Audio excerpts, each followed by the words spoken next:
வேதத்தை எடுத்துக்கொள்ளும். ஏசாயா 42 அதிகாரம், ஏசாயா 42 அதனுடைய 16 வசனம்.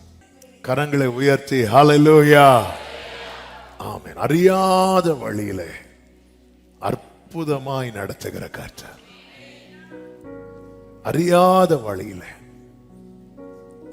42:19 சொல்லப்பட்டிருக்கிறது, என் தாசனை அல்லாமல் குருடன் யார்?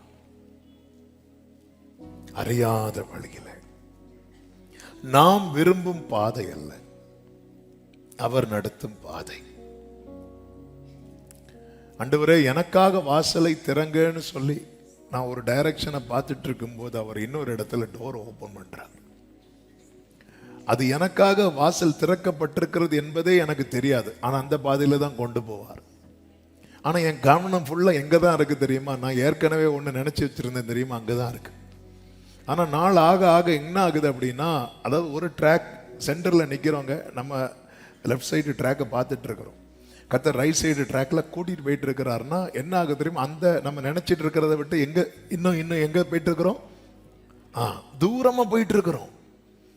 தூரம் போக போக போக நம்ம என்ன ஆகிறோம் தெரியுமா? சோர்ந்து போறோம். ஏன் சோர்ந்து போறோம் தெரியுமா? அன்னைக்கு கொஞ்சம் வாய்ப்பு இருந்தது போல இருந்துச்சு, இன்னைக்கு அது எப்படியே இருக்கு, தூரமா இருக்கு. ஆனா உண்மையிலே நம்ம நினைச்சதை விட்டு தூரம் போயிட்டோம், ஆனால் அவர் நினைச்சதுக்கு பக்கத்துல வந்துட்டு இருக்கிறோம்.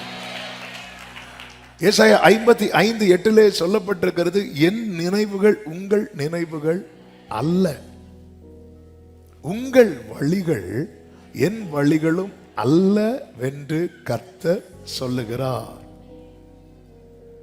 பூமிக்கு வானம் எவ்வளவு, பூமியை பார்க்கிலும் வானங்கள் எப்படி உயர்ந்திருக்கிறதோ, எல்லாரும் சொல்லுங்க, அப்படியே உங்கள் வழிகளை பார்க்கிலும் என் வழிகளும், உங்கள் நினைவுகளை பார்க்கிலும் என் நினைவுகளும் உயர்ந்திருக்கிறது. ஆமென். அதாவது நம்மை குறித்த ஆண்டவருடைய நினைவு எப்படிப்பட்ட நினைவு சொல்லுங்க, சத்தமா சொல்லுங்க. அது உங்களை பத்தி யாருங்க உயர்வா நினைப்பா? உங்களை பத்தி உயர்வா நினைக்கிற ஒரு 5 பேர், ஒரு 10 பேர் பேரை சொல்லுங்க. 8 பேர் பேர், 7, 5, 3, 2, 1. ஒரு தரம். அந்த 1 யாரு தெரியுமா? நம்ம கூட நினைக்கிறது கிடையாது. ஹல்லேலூயா, ஹல்லேலூயா. இந்த நாளிலே நான் உங்களுக்கு ஒருவரை அறிமுகப்படுத்துகிறேன். அவர் உங்களையும் என்னையும் நினைக்கிற நினைவு, ஓ ஹல்லேலூயா, எவ்வளவு நல்லவர். அவருடைய நினைவு எப்படி இருக்கு தெரியுமா? எப்படி எவ்வளவு உயரம்? நம்ம சர்ச் பில்டிங்கை விட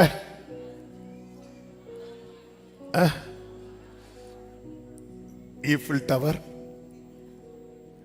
துபாயில் ஒன்று உண்டு, அதுக்கு பேர் என்ன? Burj Khalifa. வேற எதை விட உயர்? அப்படி என் நினைவுகள் அல்ல, உங்களை குறித்த என்னுடைய நினைவுகள் எப்படிப்பட்டது தெரியுமா? உயர்ந்திருக்கிறது, உயர்ந்த நினைவு. அவர் நம்மளை அப்ப எப்படிதான் பார்க்கிறார் தெரியுமா? இப்படி பார்க்கிறார். ஆமென். அதனாலதான் அவர் எளியவனை குப்பையிலிருந்து எடுத்து, இப்ப குப்பை எடுக்க வருவாங்க தெரியுமா? காலையில குப்பை எடுக்க வருவாங்க. ஒவ்வொரு வீட்டுல ஒரு வண்டி வரும், பாட்டோட வரும், அப்படியே வரும். வந்து வீட்டுல இருக்க குப்பையை எடுத்து என்ன பண்ணுவாங்க தெரியுமா?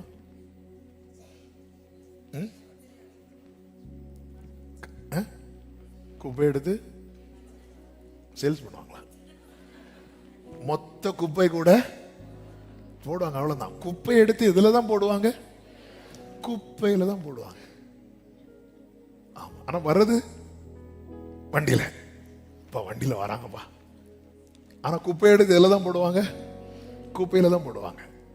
ஆண்டவர் வந்தது குப்பை எடுத்து குப்பையில போடுறதுக்கல்ல, கோபுரத்தில் உட்கார வைக்கிறது. ஹல்லேலூயா, ஆமென். எளியவனை குப்பையில் இருந்து, குப்பையில் இருந்து இயேசுவே உந்தன் கரத்தால் தூக்கி எடுத்தீர். பாடுங்க. குப்பையில் இருந்தே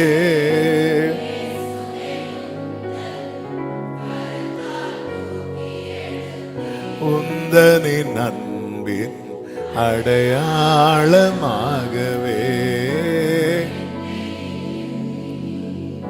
கைகளை உயர்த்தி எதற்குமே எதற்குமே ஓ எட்டாத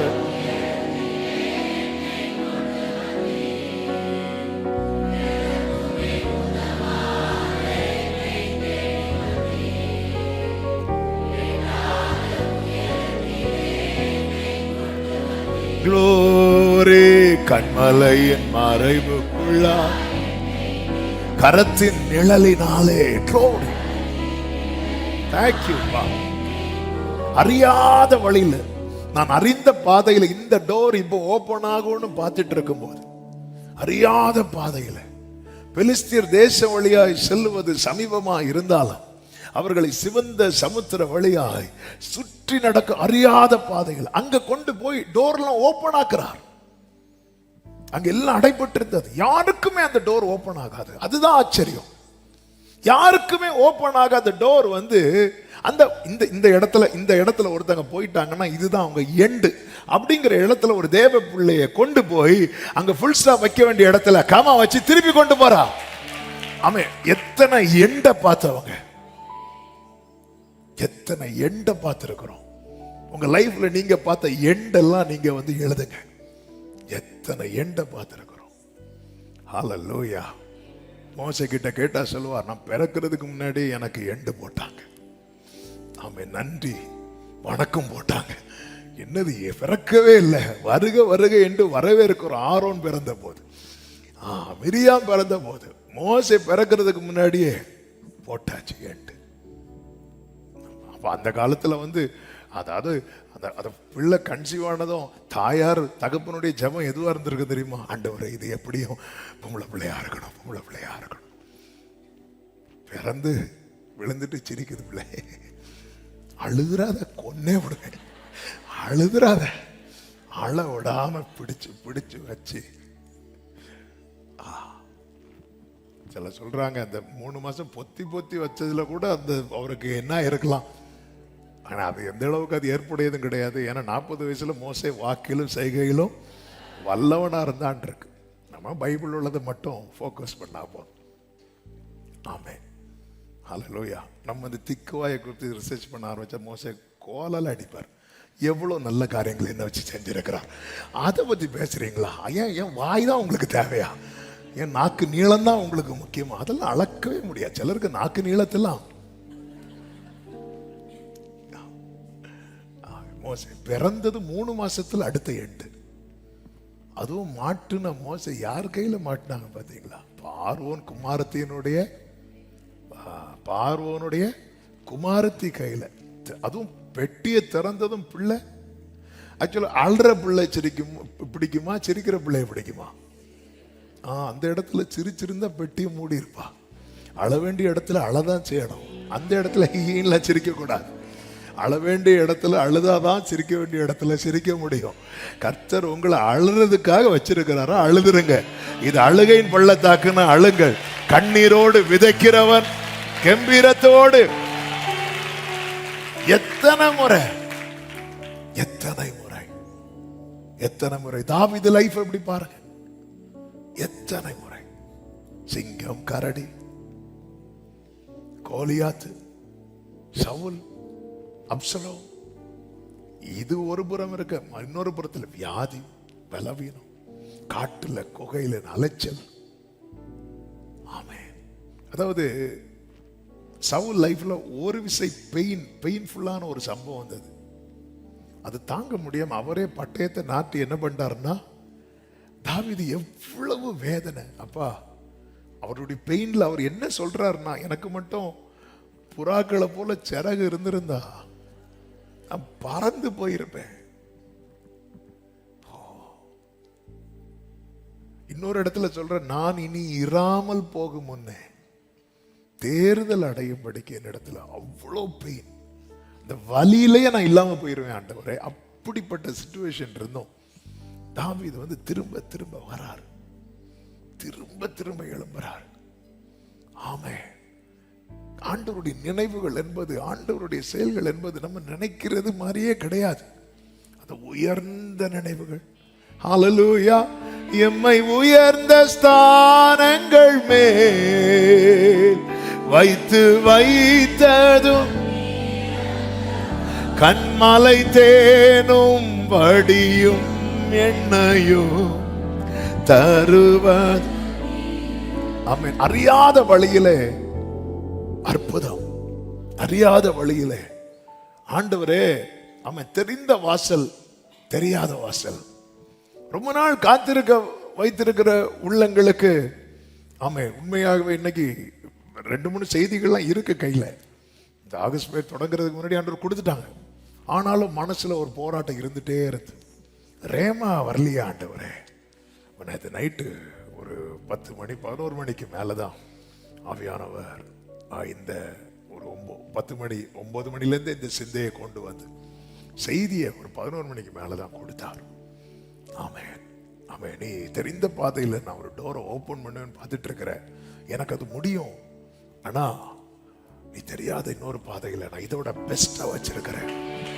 இதை விட பெஸ்ட். ஹல்லேலூயா, ஹல்லேலூயா, ஹல்லேலூயா. ஆண்டவர் அதனாலதான் எரேமியா 29:11 சொல்லப்பட்டிருக்கிறது, நீங்கள் எதிர்பார்த்திருக்கும் முடிவை உங்களுக்கு கொடுக்கும்படிக்கு உங்கள் பேரில் நினைத்திருக்கிற நினைவுகளை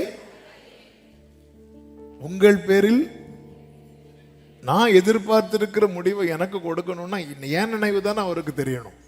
நான் என்ன எதிர்பார்த்திருக்கிறேன், எனக்கு என்ன மாதிரி முடிவு வேணும், என் நினைவு தானே தெரியணும். இது அவருடைய நினைவை சொல்றார்.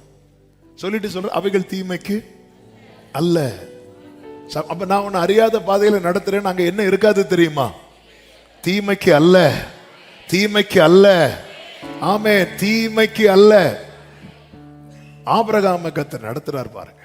ஆபிரகாம் லைஃபை சொல்லிட்டு இன்னொரு சம்பவத்தை சொல்லி நான் ஜெபிக்கிறேன். அதுக்கு மட்டும் தான் எனக்கு டைம் இருக்கும். ஆதியாகமம் 12வது அதிகாரம் அதனுடைய 1வது வசனத்தை வாசிங்கள். கர்த்தர் ஆபிரகாமை நோக்கி, நீ உன் தேசத்தையும் உன் இனத்தையும் உன் தகப்பனுடைய வீட்டையும் விட்டு புறப்பட்டு நான் உனக்கு காண்பிக்கும் தேசத்துக்கு போ. நான் உன்னை பெரிய ஜாதியாக்கி, நான் உனக்கு காண்பிக்கும் தேசத்துக்கு போ. நான் உன்னை பெரிய ஜாதியாக்கி உன்னை ஆசீர்வதித்து உன் பேரை பெருமைப்படுத்துவேன். உன் பேரை நீ போ, நான் உன்னை ஆசீர்வதிப்பேன். இந்த குறிப்பிட்ட இடத்துக்கு போன்னு சொல்லிட்டு கர்த்தர் எந்த நேமையும் என்ன செய்யல, சொல்லல. இந்த அழைப்பு ஆபிரகாமுக்கு இப்பொழுது வந்ததல்ல. இந்த அழைப்பு ஏற்கனவே வந்தது. அந்த அழைப்பு வந்ததுனால ஆபிரகாம் ஃபர்ஸ்ட் யாரோடு புறப்பட்டான் அப்படின்னா அவங்க அப்பா கூட சேர்ந்து புறப்படுறார். ஆதியாகமம் 11வது அதிகாரம் அதனுடைய 31வது வசனத்தை வாசியுங்கள். தேராகு தன் குமாரனாகிய ஆபிரகாமையும் ஆரானுடைய குமாரனும் தன் பேரனுமாயிருந்த லோத்தையும் தன் குமாரன் ஆபிரகாமுடைய மனைவியாகிய தன் மருமகள் சாராயையும் அழைத்து கொண்டு அவர்களுடனே ஊர் என்கிற கல்தேயருடைய பட்டணத்தை விட்டு கானான் தேசத்துக்கு போக புறப்பட்டான். அவர்கள் கானான் தேசத்துக்கு எங்கிருந்து போக புறப்பட்டாரு? ஃபர்ஸ்டே புறப்பட்டார். அப்ப அழைப்பு கர்த்தர் வந்து ஃபர்ஸ்டே கொடுத்துட்டார். ஆனா இவங்க கூட அப்பா போறதுனால அவர் எங்க உட்கார்றாரோ இவங்களும் அங்க உட்கார்ந்துதான் ஆகணும். இவங்க புறப்பட்டு அவர்கள் ஆரான் மட்டும் வந்த போது அங்கே இருந்து விட்டார்கள் அப்படின்னு சொல்லப்பட்டிருக்கிறது. இப்ப தேராகு வந்து மறிக்கிறான். தேராகு மறித்த பிறகு கர்த்தர் மீண்டும் சொல்றாரு, காண்பிக்கிற தேசத்துக்கு என்ன பண்ணு, போ அப்படிங்கிறார். அப்போ எங்க போகணும் தெரியாது. அதான் பைபிள்ல சொல்லப்பட்டிருக்கிறது. எபிரேயர் 11வது அதிகாரம் 8வது வசனத்திலே சொல்லப்பட்டிருக்கிறது, விசுவாசத்தினாலே அப்படின்னு இருக்கும். பை ஃபெய்த் ஆபிரகாம், விசுவாசத்தினாலே. இன்னைக்கு லாஸ்ட்ல ஒரு ஜெபம் பண்ண போறோம். ரொம்ப ரொம்ப தேவையான ஜெபம். நேற்று இரவு ஆண்டவர் என்னை செய்ய வைத்த ஜெபம், இன்னைக்கு சபையை செய்ய வைக்கும்படி கர்த்தர் சொன்ன ஜெபம். By faith. அப்போ அங்க விசுவாசத்தினாலே ஆபிரகாம் தான் சுதந்திரமாக பெறப்போகிற இடத்திற்கு போகும்படி அழைக்கப்பட்ட போது கீழ்ப்படிந்து, அடுத்த வார்த்தையை பாருங்கள், தான் போகும் இடம் இன்னதென்று அறியாமல் புறப்பட்டு போனான். அப்படி புறப்பட்டு போனவன் அட்ரஸ் இல்லாதவனாய் மாறவில்லை. பின் நாட்களில் இஸ்ரவேலர்கள் எல்லாரும் தங்களை எப்படி அட்ரஸ் பண்ணுவாங்க தெரியுமா? ஆபிரகாம் எங்களுக்கு பிதா. By faith. இப்படி புறப்பட்டு, அதாவது ஊர் பேர் தெரியாம புறப்பட்டு போவாங்க தெரியுமா? காணாம போயிருவாங்க. கடந்த நாள்ல ஒரு நியூஸ், அதை அடிக்கடி வர நியூஸ் தான். கூகுள் மேப் பார்த்து போய் ஒரு ஷார்ட்கட் வே பார்த்து ஒரு கார் ஒரு வீட்டு காம்பவுண்ட் மேல இருக்கு. அந்த மனுஷன் ஓட்டிருக்கான் பாருங்க, நம்பி கேட்டா பை ஃபெய்த். நேரா அப்பா பாக்குறாரு, ஆரான் மட்டும் வந்து அங்கே உட்காந்துட்டாங்க. அப்ப அழைப்பு என்பது ஏற்கனவே இருக்கு, ஆனா சில இடத்துல உட்காந்துடுறோம். உட்கார்ந்ததுனால என்ன ஆச்சு? ஒன்னாகல, அங்க காரியம் நடந்துச்சு. ஆனால் ஆண்டவர் ஆல்ரெடி ஒரு டோர் ஓபன் பண்ணி வைத்திருக்கிறார். அறியாத வழியில நாம் நடத்தப்படும் போது ஒண்ணு பார்க்கணும். அதுல என்ன தெரியுமா? நம்முடைய பயணம் வந்து முடங்காது, போயிட்டே தான் இருக்கும், போயிட்டே தான் இருக்கும். அதன் அர்த்தம் என்னன்னா, ஒவ்வொரு ஸ்டெப் எடுத்து வைக்கும் போதும் ஆண்டவர் என்ன சொல்லுகிறார்? நான் உனக்கு முன்னாக போய் வாசல்களை அப்படி திறந்து வைப்பேன். கர்த்தர் வந்து ஒரு பாதையை போட்டு அதுல நடந்து போகும்போது நான் இன்னொரு பாதையில போய் அங்கின்ன டோரே ஓபன் ஆக மாட்டேங்குதுன்னு பார்த்துட்டு இருப்பேன்னா நான் தான் என்னை ஏமாற்றி கொண்டிருக்கிறேன். 75 வயதுக்கு முன்னாகவே ஆபிரகாமுக்கு அழைப்பு இருக்கிறது. ஆனா 75வது வயதுல, ஏன்னா இதுக்கு மேல அவருடைய அப்பாவுடைய கண்ட்ரோல்ல இருக்கிறாரு. இவர் சொல்லி பார்த்து அவங்க அப்பா புறப்பட்டார், ஃபேமிலியா தான் புறப்படுறாங்க. ஆனா ஒரு இங்க போதும்பா, இவ்வளவு தூரம் வந்தது போதும், எங்கன்னே தெரியாது. அதுல கானான் சொல்லப்பட்டிருக்கிறது. ஆனா கானானுக்கு போன ஆண்டவர் சொல்லல, காண்பிக்கிற இடத்துக்கு போன்னு தான் சொல்லியிருக்கிறார். அது சரித்திரம் எழுதுறதுனால அதுல அப்படி எழுதப்பட்டிருக்கிறது. பைபிளை வந்து மொத்தமா படிக்கும் போது அந்த பிக்சர் கிடைக்கும். அப்போ இப்படி ஆபிரகாம் சொல்லியிருப்பார். அவங்க அப்பா கண்ட்ரோல்ல தானே இருக்கிறாங்க. அப்பா இப்படி வந்து ஒரு சத்தம் கேட்கிறேன், திரும்ப திரும்ப கேட்டுட்டு இருக்கேன். விக்கிரகத்து நடுவில் இருக்கிறவர் இவர் நோவா மாதிரி செஞ்ச ஆண்டவர் அறிந்தவர் கிடையாது. அந்த காலம் விக்கிரகத்தால் நிறைந்திருக்கிறது. அப்போ ஆண்டவர் ஒருத்தனை தெரிந்தெடுக்கணும். இந்த ஆபிரகாமை பார்க்கிறார், ரொம்ப சின்சியரா இருக்கிறார். ஆமே, தன் தகப்பனுக்கு கீழ்ப்படிந்து, ஒரு கீழ்ப்படிதல் மனதுடையவன். அப்பா சொல்றது அப்படியே கேட்கிறார். அப்ப இப்படி ஒரு சத்தம் வந்துட்டே இருக்கு. அப்படியாப்பா, ஒருவேளை ஆண்டவரா இருக்கும், யாருன்னு தெரியல, வா போலாம் அப்படி சொல்லி புறப்பட்டு போயாச்சு. எல்லாரும் சேர்ந்து புறப்படும் போது ஆரான் வந்து இங்க இது போதும்பா, என்ன நீ சொல்லி இருக்க இன்னும் காட்டல, இதுதான் ஆண்டவர் சொல்லவும் இல்லை, இங்க உட்காந்து சொல்லி உட்காந்துட்டாங்க. இன்னும் கொஞ்ச தூரம் கூட போயிருந்தா ஆண்டவர் சொல்லி இருப்பார். உட்காந்துட்டாங்க. இதுக்கு மேல ஆபிரகாமுக்கு வாய்ஸ் இல்ல. இதுக்கு மேல அப்படியே உட்காந்துட்டாங்க. ஒண்ணுமே நடக்கல. இவ தகப்பன் மரிக்கிறார். அதன் பிறகு அந்த ரோல் வந்து யாருக்கு வருது அப்படின்னா ஆபிரகாமுக்கு வருது. இனி ஆபிரகாம் தான் அந்த டிசைட் பண்ற இடத்துல இருக்கிறார். ஆபிரகாமே போ அப்படின்னார். என்ன அதன் அர்த்தம் தெரியுமா? அவர் ஒரு டோர் ஓபன் பண்ணி வச்சா உனக்கு 75 வயசானாலும் உள்ள கொண்டு போகிறது தான் அவருடைய நோக்கம். ஏன் அந்த டோர் உனக்கானது. தேவனுடைய அழைப்பும் அவருடைய கிருபை வரங்களும் மாறாதவைகள். ஆபிரகாமை எழுப்ப விட்டார். அந்த இடத்துல கர்த்தர் ஈசாக்க கொடுத்து, அந்த இடத்துல ஈசாக்க திருப்பி அழைத்திருக்கலாம். இல்லை, ஆபிரகாமே சவுல் ஆயத்தம் பண்ணின ஒரு முன்னந்தொடையே இன்னொரு ஆளுக்கு கொடுக்காம, சாமுவேல் ஆயத்தம் பண்ணின ஒரு முன்னந்தொடையே இன்னொரு ஆளுக்கு கொடுக்காம சவுலுக்கு கொடுக்கும் போது எனக்காக தேவன் திறந்த புதிய வாசல். ஹல்லேலூயா. ஆபிரகாம் உட்கார்ந்ததும் ஆண்டவர் வெயிட் பண்ணிட்டு இருக்கிறார். இப்ப ஆபிரகாம் புறப்படுகிற தெரியாது. பை ஃபெய்த் அவர் சொல்றார்ல, அவர் தான் சொல்றார்ல, போய் தான் பார்ப்போமே. அப்படி புறப்பட்ட ஆபிரகாமுக்கு ஆண்டவர் கொடுத்த பிளெஸிங்ஸ் பாத்தீங்கன்னா ஆவிக்குரிய ஆசீர்வாதங்களும் பூமிக்குரிய ஆசீர்வாதங்களும் அவனுக்கு நிறைந்திருக்கிறது. 5 ஆவிக்குரிய ஆசீர்வாதங்கள், 5 பூமிக்குரிய ஆசீர்வாதங்களை வேகமாய் சொல்லிவிட்டு அடுத்த பகுதிக்கு செல்ல விரும்புகிறேன். ஆபிரகாம் பெற்ற 5 ஆவிக்குரிய ஆசீர்வாதங்கள் என்ன தெரியுமா? 1, ஆபிராமை கர்த்தர் ஆபிரகாமாய் மாற்றினார். ஆதியாகமம் 17:5-15 வசனங்கள் வாசிக்க வேண்டாம், நான் சொல்லிவிடுகிறேன். ஆண்டவர் சொல்லுவார், இனி உன் பெயர் ஆபிராம் எனப்படாமல். ஆபிராம்னு பேர் வச்சது யாரு? அப்பா வச்சாங்க. யாருக்கு அப்பா? ஆபிரகாமுக்கு அப்பா, தகப்பனார் வைத்த பெயர். அப்போ இந்த இடத்துல வந்து கர்த்தர் பெயர் வைக்கிறார்னா இப்ப கர்த்தர் எந்த ரோல் எடுக்கிறார் தெரியுமா? என்னை அறியாத வழியில கொண்டு வர்றது எதுக்கு தெரியுமா? அவர் எனக்கு தகப்பனாயிருந்து செயல்பட விரும்புகிறார். எத்தனை பேர் ஆமென் சொல்லுவீங்க? ஆமென். ஹல்லேலூயா, ஹல்லேலூயா. அப்பா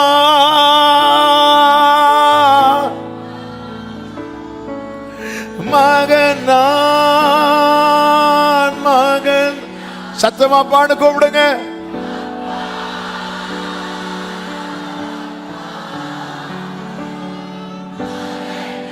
ஹல்லேலூயா, ஹல்லேலூயா, ஆமென். தேராகை அப்பா என்று அழைத்தவன் இருந்து விட்டான்.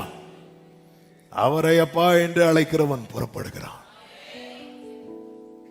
ஆமென்.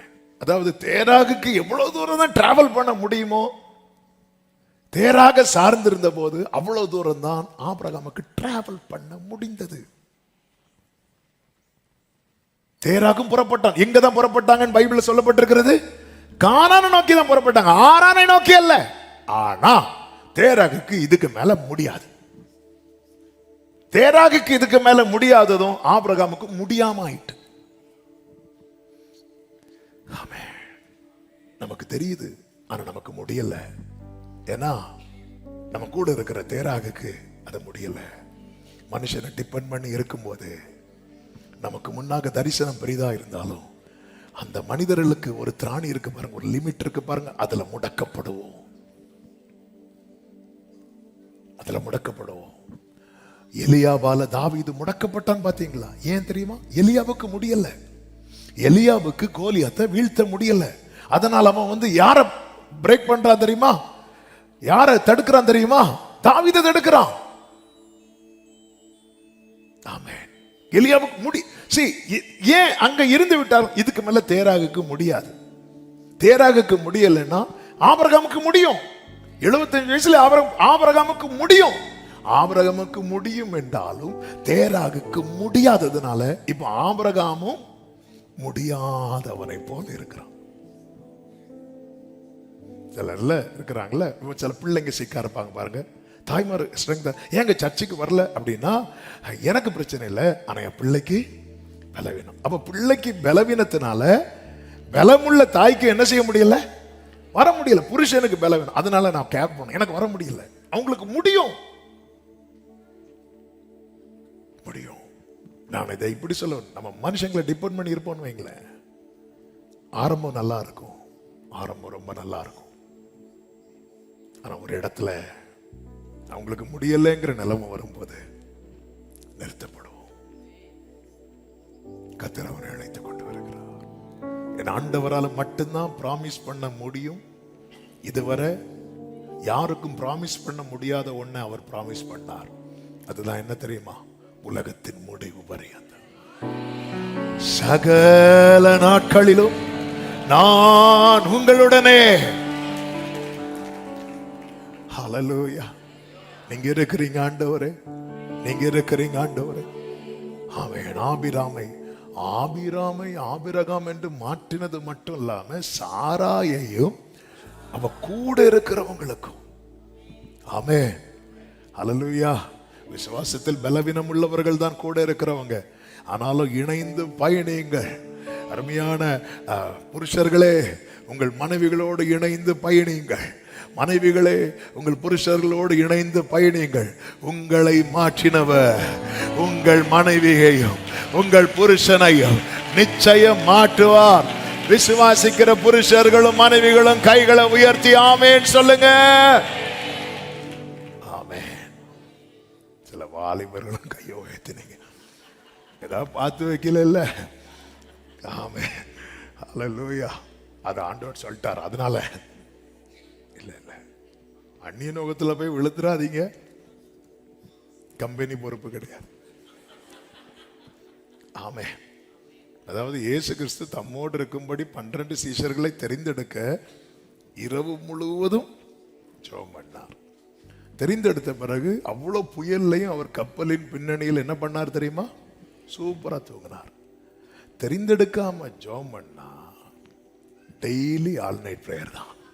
இயேசுவுக்கு ஒரு ஆல் நைட் பிரேயர், அதுக்கப்புறம் நல்ல தூக்கம். இது தெரிந்தெடுக்காம, அதாவது தேவ சித்தம் அறியாம அவசரத்துல, ஏதோ அவசரத்துல போற வழியில் அங்க ஏதோ டும் சவுண்டு கேட்டு போய் பார்த்தேன், மாப்பிள்ளைக்கு பஞ்சம், அங்க போய் விழுந்தேன். இப்படி அவசரத்துல மாட்டி அதுக்கப்புறம் டெய்லி இன்னைக்கு நைட்டு பிரேயர் உண்டா கேட்கும் போதே தெரியும் பார்ட்டிக்கு வீட்டில் தூக்கம் வரல, அவசரத்துல மாட்டி. இல்ல, இயேசு பார்த்தீங்களா தெரிந்தெடுக்கிற யூதாசியும் தெரிந்தெடுத்துட்டு தூங்குறாருங்க. எவ்வளவு பாருங்க. அதனால தெரிந்தெடுக்கிற விஷயத்துல இவன் என்ன சொல்லிட்டு இருந்தேன், கர்த்தர் ஆபிரகாமை ஆபிரகாம்னு மாற்றினது மட்டும் இல்லாம கூட இருக்கிறவங்களையும் இந்த அறியாத பாதையில கொண்டு வர்றது எதுக்கு தெரியுமா? ஆபிரகாமே, உன்னையும் விசுவாசம் உள்ளவனாக்கணும், உன் மனைவியும் விசுவாசம் உள்ளவளாக்கணும், உன் பிள்ளைய வாக்கு தத்தத்தை சந்ததியாக்கணும். நல்ல கரங்களை சட்டி ஆமென் சொல்லுங்க பார்க்கலாம். ஆமென். ஏன் அறியாத இந்த டோர்ல நீ டிராவல் பண்ணேன்னா நீ விசுவாசம் உள்ளவன் ஆயிருவ, உன் மனைவி விசுவாசம் உள்ளவன் ஆயிருவாங்க, அடுத்து உங்க பிள்ளை வாக்குத்தத்த சந்ததி ஆயிரும். நல்ல கரங்களை சாட்டி glory glory yes ஷரபமா கரா. ஆமென். அடுத்து பாருங்க, உடன்படிக்கை செய்தான். உடன்படிக்கை ஆதியாகமம் 17:7, உனக்கு உன் பின் வரும் சந்ததிக்கு நான் தேவனா இருக்கும்படி எனக்கும் உனக்கு பின் தலைமுறை தலைமுறையாக வரும் உன் சந்ததிக்கும் நடுவே என் உடன்படிக்கை நித்திய ஓ ஜீசஸ் உடன்படிக்கை செய்கிறார். நான் பாடுவேன், உடன்படிக்கையின் தேவன்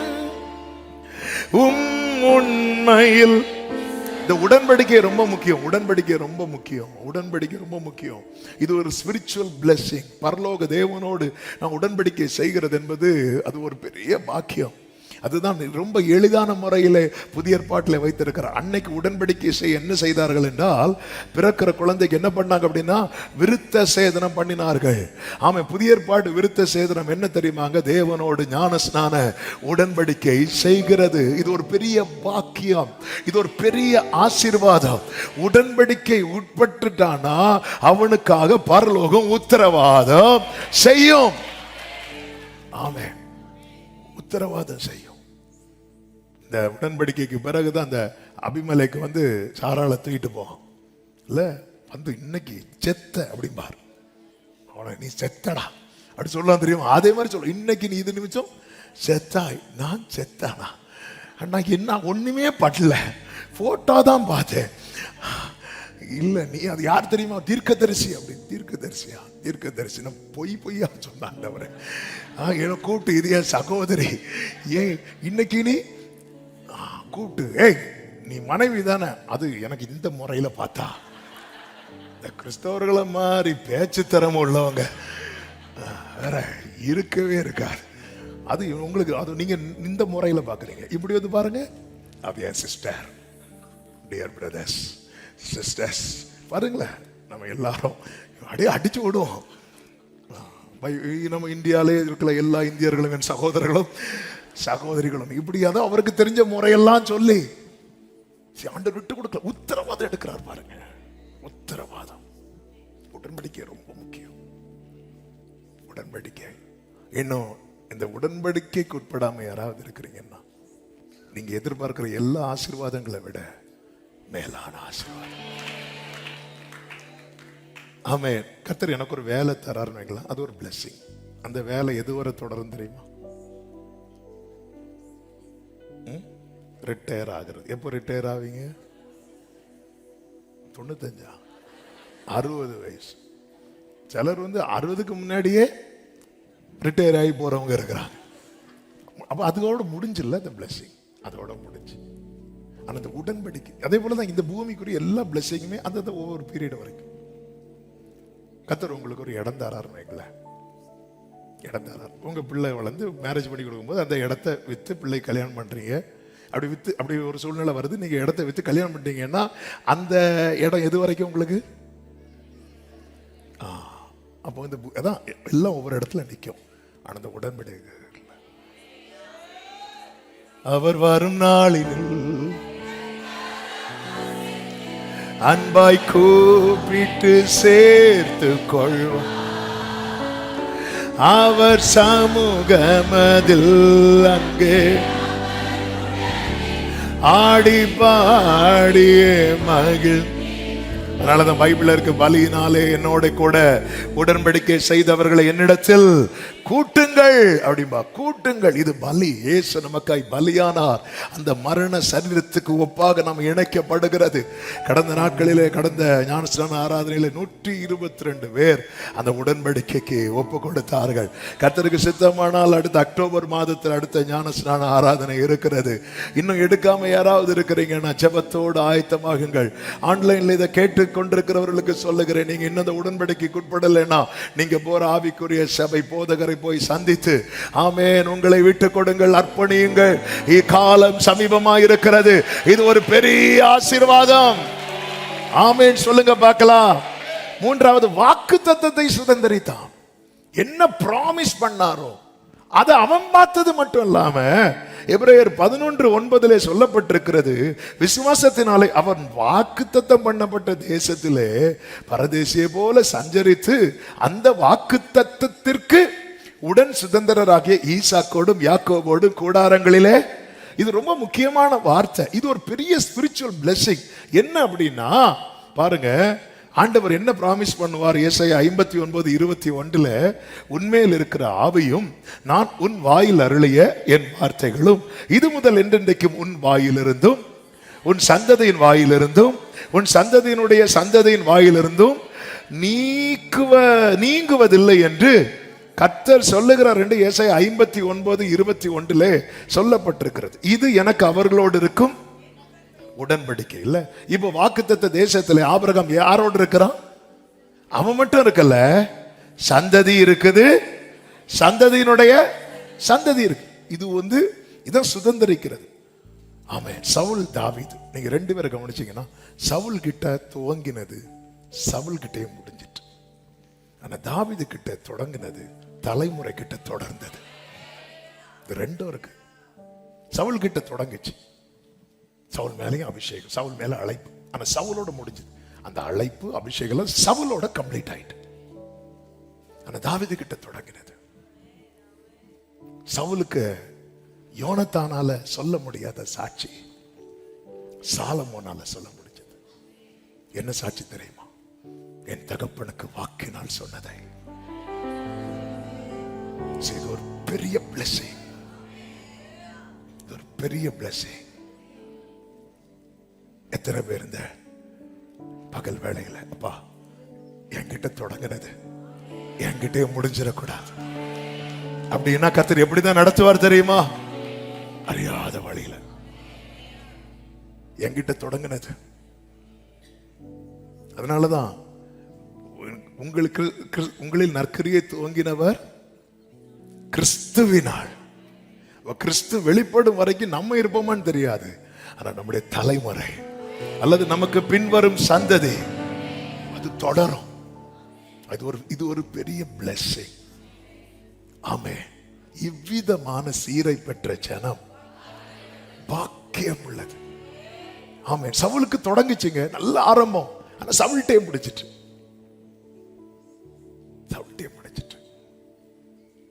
தாவீது தொடங்கினது சாலமோன்ட்ட தொடர்ந்தது.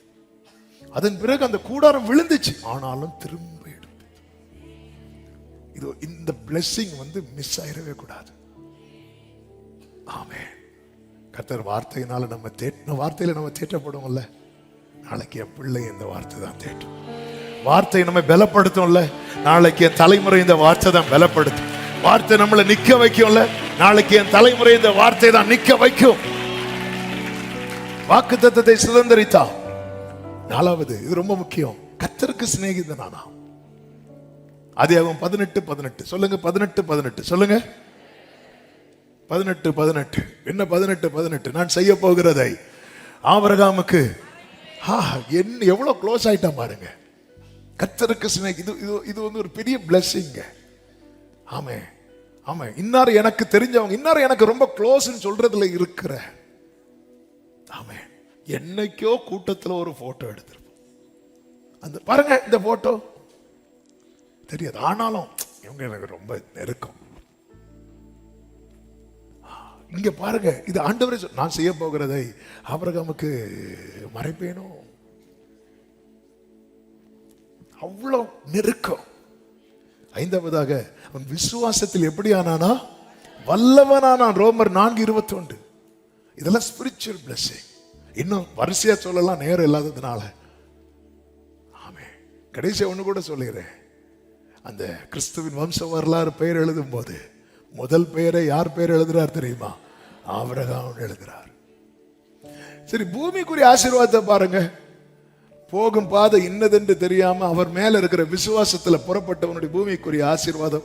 ஆதியாகமம் 13:2 அவன் ஆஸ்தி உடையவனானான், செல்வ சீமானா இருந்தான். பொன்னும் வெள்ளியும் மிருக ஜீவன்களும் வெள்ளியும் பொன்னுமான ஆஸ்திகள் இது அவனுக்கு இருந்துச்சு. ஆதியாகமம் 14:14 பார்த்தீங்கன்னா அவன் ஆட்கள் உடையவனா இருக்கிறான். அவன் வீட்டிலே 318 பேர் எதையும் செய்யறதுக்கு ரெடியா இருக்கிறாங்க. ஆட்கள் உடையவனா இருக்கிறான். ஆதியாகமம் 23, 16, 17, 18 வசனங்களை பார்த்தீங்கன்னா அவன் நிலங்களை விலை கொடுத்து வாங்குறான். நிலங்களை விலை கொடுத்து வாங்குறான். நிலங்களுடையவன். ஆமே. ஆதியாகமம் 25வது அதிகாரம் நீங்க 1ல இருந்து படிச்சீங்கன்னா தெரியும். தலைமுறைகளுடையவராகிறான். ஈசாக்கு மட்டுமல்ல, ஆகாருக்கு மகன் பிறக்கிறான், கேத்துராளுக்கும் பிள்ளைங்க இருக்கிறாங்க. அப்படி இருக்கும்போதே அவனுக்கு கர்த்தர் கொடுத்த கிருபையின்படி அவர் என்ன பண்றார் தெரியுமா? ஆபிரகாம் உயிரோடு இருக்கும் போதே பிள்ளைகளுக்கான செட்டில்மெண்ட் எல்லாம் முடிக்கிறார். எவ்வளவு பாருங்க. இஸ்மவேலை அனுப்பி விட்டாச்சு. கேத்துராளின் பிள்ளைகளுக்கு என்ன பண்றான் அப்படின்னா 6வது வசனத்தில் இருக்கிறது, அவர்களுக்கு நன்கொடைகளை கொடுத்து தான் உயிரோடு இருக்கும் போதே அவர்களை தன் குமாரனாகிய ஈசாக்கை விட்டு கிழக்கே போக. அப்போ யார் யாரை எங்க செட்டில் பண்ணுமோ செட்டில் பண்ணி வச்சுட்டார். ஏன்னா நாளைக்கு இவங்களுக்குள்ள என்ன வந்துடக்கூடாது? சண்டை வந்துடக்கூடாது. இதனுடைய ரிசல்ட் என்ன தெரியுமா? இஸ்மவேலும் இன்னொரு இடத்துல இருக்கிறார், ஈசாக்கு இன்னொரு இடத்துல இருக்கிறார். ஆபிரகாம் மரித்த போது இஸ்மவேலும் ஈசாக்கும் சேர்ந்து அடக்கம் பண்றாங்க. ஆண்டவர்கிட்ட அந்த கிருபையை கேட்கணும், ஆண்டவர்கிட்ட அந்த ஞானத்தை கேட்கணும். சிலர் நான் என்ன வந்தாலும் போகும்போதே பத்திரத்தோட தான் போவேன். அதே நேரத்தில் ஞானமாகவும் இருக்கணும். ஆமே. அந்த இடத்துல ஞானத்தை கேட்கணும், கிருபையை கேட்கணும். ஆமே. ஆண்டவர்கிட்ட ஆண்டவரே பிள்ளைகளுக்கு என்ன செய்யணுமோ அதை செய்யணும். மொத்தமாகவும் செஞ்சிடக்கூடாது. செஞ்சா பெற்றோர் போற ஒவ்வொரு நாளும் பயந்து ஐயோ என்னைக்கு மருமகா நம்மளை வீட்டை விட்டு அப்படியும் இருக்கக்கூடாது. அது ஆண்டவர்கிட்ட அந்த ஞானத்தையும் கிருபையும் கேட்கணும், கிருபையை கேட்கணும். ஆமேன்னு சொல்லுங்க. சரி, இது நம்ம டாபிக் அல்ல, இருந்தாலும் வந்ததுனால டச் பண்றேன். சிலருக்கு குத்துன்னு நினைக்கிறேன். கர்த்தர் உங்களை ஆசீர்வதிப்பாராக. 5வதாக நீங்க அவனை பார்த்தீங்கன்னா தெரியும். ஆதியாகமம் 25:7 வாசியுங்கள். வாசிக்கின்ற நானே வாசிக்கிறேன். ஆபிரகாம் உயிரோடு இருந்த ஆயுசு நாட்கள் 170. இப்ப ஆயுசு இங்க மேட்டர் கிடையாது. அடுத்த வசனத்தை பாருங்கள், அதுதான் ரொம்ப முக்கியம். இதுதான் பிளெஸிங். பிற்பாடு ஆபிரகாம் நல்ல நிறை வயதிலும் முதிர்ந்த பூரண ஆயுசு. எல்லாரும் சொல்லுங்க பார்க்கலாம். பூரண ஆயுசுன்னா என்ன? நான் ஆல்ரெடி சபையில பலமுறை பூரண ஆயுசுன்னா என்ன தெரியுமா? இந்த பூமியில நாம் காண வேண்டியது எல்லாவற்றையும் காண்பது, நாம் அடைய வேண்டிய எல்லாவற்றையும் அடைவது, நாம் செய்ய வேண்டிய எல்லாவற்றையும் செய்து முடிப்புதான் பூரண ஆயுசு. இயேசு 33 வருஷம் தான் வாழ்ந்தார். ஆனா அவர் என்ன சொல்லி ஓட்டத்தை முடிச்சார் தெரியுமா? முடிந்தது. அந்த ஓட்டம் கம்ப்ளீட் ஆகுதுல்ல, அதான் பூரண ஆயுசு. ஒரு தேவ மனிதர் ஒரு குறிப்பிட்ட ஒரு தீவுக்கு மிஷனரியா போறார். ஒரு 30 வயசுல அவர் கொன்னுட்டாங்க. மிஷனரியா போன இடத்துல ரத்த சாட்சியா மறிக்கிறார். அப்போ அவர் ஆல்ரெடி ஒரு பெரிய ஃபுட்பால் பிளேயர், நல்ல அவர் அந்த விளையாட்டில் போயிருந்தா அப்படி சம்பாதிச்சு பெயர் புகழ்னு வந்திருக்கும். அப்போ இவர் ஏன் அதை விட்டுட்டு இதை போனார்? இது எல்லாருக்கும் ஒரு பெரிய கொஸ்டின், பெரிய கேள்வி. அப்போ இவர் இறந்ததுக்கு அப்புறம் இந்த செய்தி கேட்டு மனைவி ரொம்ப துக்கத்தில், அதன் பிறகு அவருடைய ரூமை க்ளீன் பண்ணும்போது ஒரு டைரி இருக்கிறத பார்க்குறான். அந்த டைரி எடுத்து பார்க்கும்போது அவர் அதில் இப்படி எழுதியிருந்தாராம், நான் தீர்க்காயுசு உடையவனாக இருக்க விரும்பவில்லை, நான் பூரண ஆயுசு உடையவனாக இருக்க விரும்புகிறேன், லைக் ஜீசஸ் அப்படி போட்டிருந்தாராம். இயேசு போல. இந்த ஒரு ஸ்டேட்மெண்ட் அந்த மனைவியையும் திரும்ப அந்த இடத்துக்கு மிஷனரியா அனுப்பினது. அதன் பிறகு அந்த சரித்திரம் வேற. அவரை அந்த மிஷனரி யாரு கொன்னாங்களோ அவங்கள இவங்க ரட்சிப்புக்குள்ள நடத்தி அந்த இடத்துல அவங்க பெரிய பாஸ்டராகி அநேகர் இப்ப ஆண்டவர் ஆராதித்து கொண்டிருக்கிறார்கள். இது ரொம்ப முக்கியமானது. இதான் பூரண ஆயுசு, தன் பிராணன் போய் மரித்து, அதாவது அது போய் மரிக்கணும், கம்ப்ளீட். ஹல்லேலூயா. இது தேவன் கொடுக்கிற பிளெஸிங். அறியாத வழியிலே ஒருவன் பயணித்த போது, எனவேதான் இந்த இடத்துல பை ஃபெய்த், விசுவாசத்தினாலே,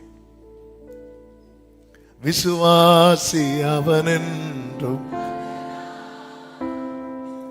விசுவாசி அவன், அவன் அங்கூரம் இயேசுவில் உண்டு, ஆபத்தை கண்டென்று மஞ்சா, அசையாத விசுவாசி. ஆமென். இசையோடு ஆமென். ஆவீரகாம் விசுவாசித்தா, ஈசாக்கை பலியாக படைத்திட்டானே.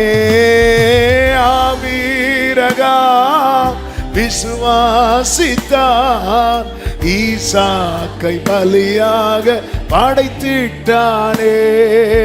மரித்தாலும் விசுவாசி பிழைத்திடுவார், மறியாமலே. ஆமென். மரித்தாலும் விசுவாசி, ஆமென், மறியாமல் என்றென்றும் வாழ்ந்திடுவான். கைகளை உயர்த்தி, விசுவாசி அவன் என்றும். க்ளோரி. விசுவாசி. காரணத்தை சொல்லுங்க. அவன் அங்கூரம் இயேசுவில் உண்டு, ஆபத்தை கண்டென்று மஞ்சா, அசையாத விசுவாசி. ஆமென். இசையோடு பிரியமானவர்களே, நாம் எதிர்பார்த்த ஒரு டோரை கர்த்தர் ஓபன் பண்ணுவார் பார்த்துட்டு இருக்கும் போது, அது ஓபன் பண்ணாம இன்னொரு டோரை கர்த்தர் ஓபன் பண்ணி அதிலே நடத்த போகும்போது, கர்த்தர் மேல இருக்கிற நம்பிக்கையில நீங்க கால் எடுத்து வையுங்கள். அறியாத வழியிலே அற்புதம் நடக்கும். வேதம் சொல்லுகிறது, உங்களை அதிசயமாய் நடத்தி வந்த உங்கள் தேவனாகிய கர்த்தருடைய நாமத்தை துதிப்பீர்கள். யோவேல் 2:25 என்று நினைக்கிறேன், ரெஃபரன்ஸ் சரியாக தெரியவில்லை. ஆமே, யோவேல் 2 அதுக்கு கீழே வரும் நினைக்கிறேன்.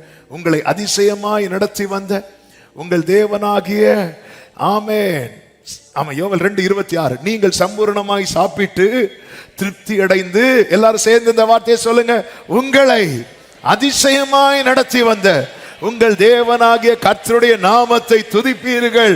சத்தமா சொல்லுங்க, என் ஜனங்கள். சத்தமா ஆமென் சொல்லுங்க பார்க்கலாம்.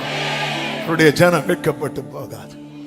நம்பி அல்லவா கால் எடுத்து வைத்தார். ஆபிரகாமே, இது ஏன் முன்னாடியே செய்யல? எனக்கு செய்ய முடியும், ஆனா என்ன செய்ய விடாதபடிக்கு கர்த்தர் இப்பொழுது ஒரு சான்ஸ், ஒரு சூழ்நிலை, இப்ப செய்யலாம், இப்ப நீங்க கால் எடுத்து வைக்கலாம். ஆண்டவர் அடுத்து இன்னதுன்னு தெரிஞ்சிட்டுனா மொத்தமா ஒரே வேட வாக்குத்தத்தமா தந்துடுவார். ஆனா அடுத்து என்னன்னு தெரியாது. ஆமென். யோசேப்புக்கு அப்படித்தானே.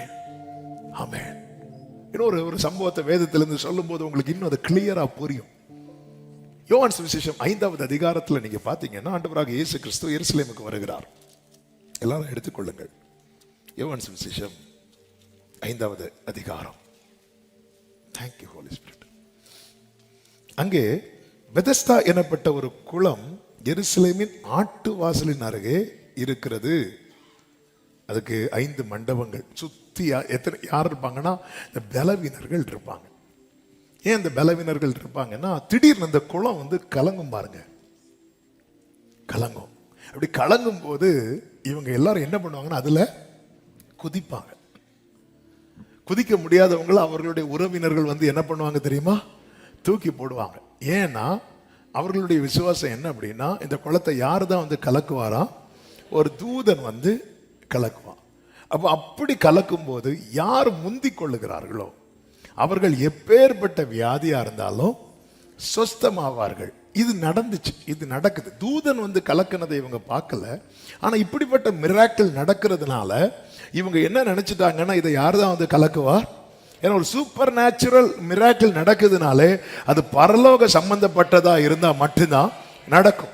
கர்த்தர் அதை ஆனர் பண்றார். அப்போ இப்படி வந்து அப்போ தண்ணீர் திடீர்னு கலங்கும். அது ஒருவேளை உள்ள இருந்து ஒரு ஊற்று மாதிரி வரலாம், எப்படியோ அது நமக்கு தெரியாது, அது நம்ம டாபிக் அல்ல.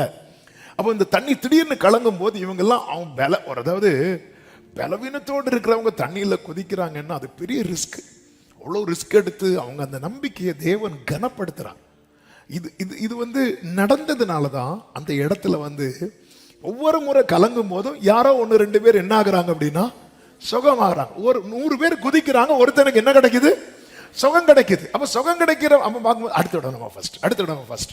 இப்போ எல்லாருமே அங்க உட்கார்ந்து இருக்கிறாங்க. அங்க உட்கார்ந்து இருக்கும் போதுதான் உண்மையான ஹீலர் அங்க வராரு. யார் தெரியுமா, ஜீசஸ் கிரைஸ்ட். நானே உன் பரிகாரியாகிய கர்த்தர். எல்லாம் இயேசு வரும்போது யாருமே இயேசுவை பார்க்கல. எல்லாரும் எங்க பார்த்துட்டு இருக்கிறாங்க தெரியுமா, குளத்தை. எல்லாரும் காத்திருக்கிறவர்கள் தான். ஆனால் காத்திருக்கிறவர்கள் யாரை பார்க்கணுமோ அவரை பார்க்காம எல்லாரும் குளம் எப்போ கலங்கோன்னு பார்த்துட்டு இயேசு எல்லாரையும் இப்படி பார்த்துட்டே போறார். இப்போ இவங்க அதாவது இயேசு என்ன சொல்றார், ஐ ஆம் தி வே, நானே வழி. ஆனா இவர்களுக்கு தெரிந்த ஒரே வழி என்ன தெரியுமா, இந்த குளம் கலங்கணும்.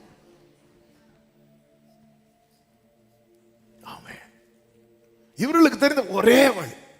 அதனால சுத்தி வியாதியஸ்தர்கள், சுத்திலும் அந்த மண்டபம் 5 மண்டபம். ஆமே, அந்த மண்டபம்னா தெரியும்ல, மக்கள் தங்கி இருக்கிறதுக்கு. நம்ம அந்த ஊர்ல எல்லாம் இன்னும் இருக்கு, பழைய அந்த கட்டி போட்டிருப்பாங்க, கல்லெல்லாம் கட்டி போட்டிருப்பாங்க, அதுல தான் சுத்தி உட்கார்ந்து வச்சிருப்பாங்க. ஆமே, எல்லாம் நேரம் இல்லாததுனால நான் அந்த சம்பவம் நமக்கு தெரியும், அதனால சொல்றேன். இவங்களுக்கெல்லாம் ஒரே மார்க்கம் தான், ஒரே வழிதான். அப்படி பார்த்துட்டே வர ஒருத்தர் கூட பர்திவே மாதிரி இயேசுவே எனக்கு இறங்குன்னு கூப்பிடுவாங்கன்னு பார்த்தா கூப்பிடல. ஏன்னா இவங்க இப்போ இயேசுவை விட யாருக்கு ரொம்ப முக்கியத்துவம் கொடுக்குறாங்க தெரியுமா, குளத்துக்கு, அப்புறம் தூதனுக்கு. ஆமென், அல்லேலூயா, ஆமென். அதாவது இயேசுவே வந்தாலும் ஆமென் நாங்க மரியாள்கிட்ட தான் கேட்போம், நாங்க பேதுருட்ட தான் கேட்போம், நாங்க யோவான்கிட்ட தான் கேட்போம். அவர் இப்படி பார்த்துட்டே போறார். எல்லாரும் குளத்தை பார்த்துட்டு இருக்கும் போது ஒரு அண்ணன் மட்டும் இப்படி படுத்து இருக்கிறார்.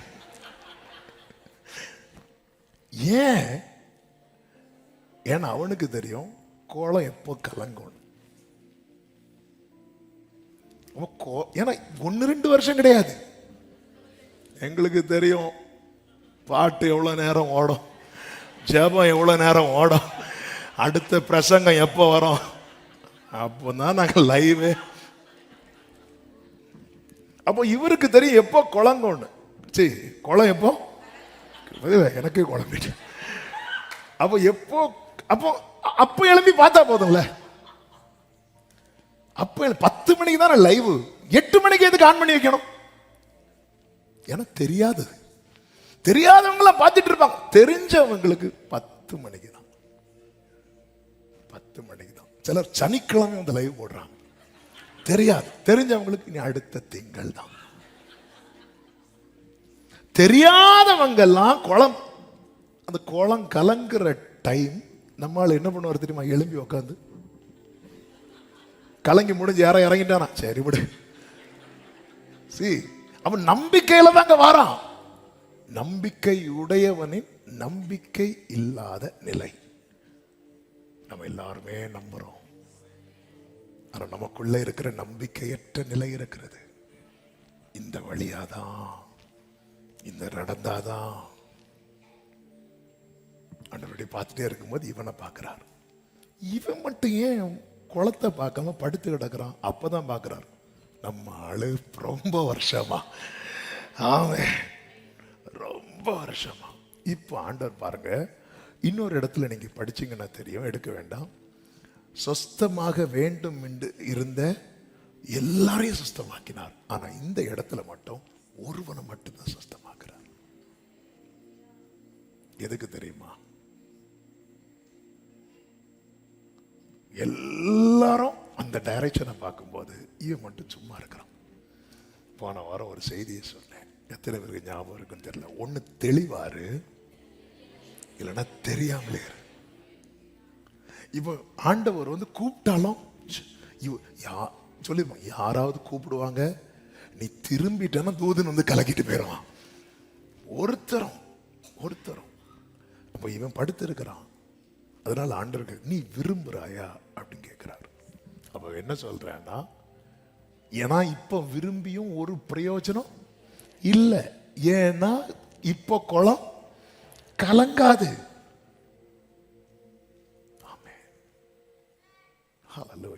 எங்க மந்த்லி, அதாவது சிலருக்கு 30ஆம் தேதி இயர் எண்ட் மந்த் எண்ட்ல சேலரி போடுவாங்க, சிலருக்கு 1ஆம் தேதி சேலரி போடுவாங்க. யாராவது 10ஆம் தேதியே சேலரி வந்திருக்கான்னு செக் பண்ணி பார்ப்பாங்களா? ஏன்னா அவங்களுக்கு ஷுவரா தெரியும் இப்போ சேலரி விழாது. ஆண்டவர் இப்படிதான் வருவார், இப்படிதான் வேணும். ஒரு 2 நாளைக்கு முன்னாடியில இருந்து செக் பண்ண ஆரம்பிப்பாங்க. 5ஆம் தேதி தூதன் வந்து குளத்தை கலக்குறான்னா 3ஆம் தேதியில இருந்து அடுத்த மாசம் ரேஷன் கடையில் மண்ணெண்ணெய் கொடுக்குறாங்க. இந்த மாசமே யாராவது போய் நிற்பாங்களா? இல்லை. அதுக்கு ஒரு நாளைக்கு முன்னாடி வேணா.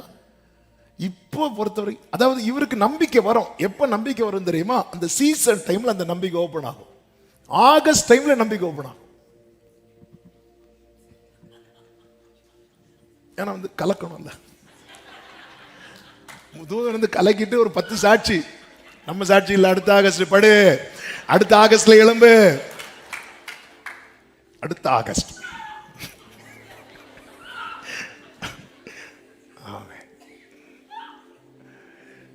விசுவாசம் இல்லாம இல்ல, இப்ப விரும்புறியான்னு கேட்கிறார். இப்ப விரும்புறியா? அப்ப அவன் சொல்றான், ஆண்டவரே அப்படிங்கிறான். என்னங்க இது தெரியுதா? சீஷர்கள் கூட அவர் ஆண்டவரேன்னு கூப்பிடுறதுக்கு டைம் ஆச்சு. 38 வருஷம். ஆண்டவரே,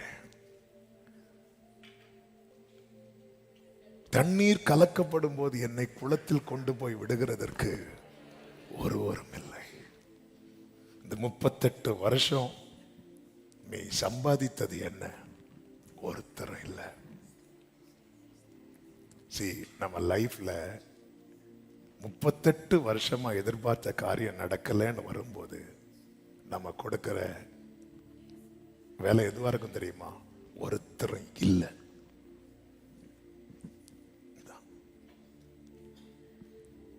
எனக்கு யாரும் இல்லை என்று சொல்லல, என்னை கொண்டு போய் விடுவதற்கு. அப்ப இவனை இங்க தூக்கி கொண்டு வைக்கிறதுக்கு ஆட்கள் இருந்தாங்க. கொண்டு 38 வருஷம் சம்பாத்தியம் என்ன அப்படின்னா ஒருத்தர் இல்லை.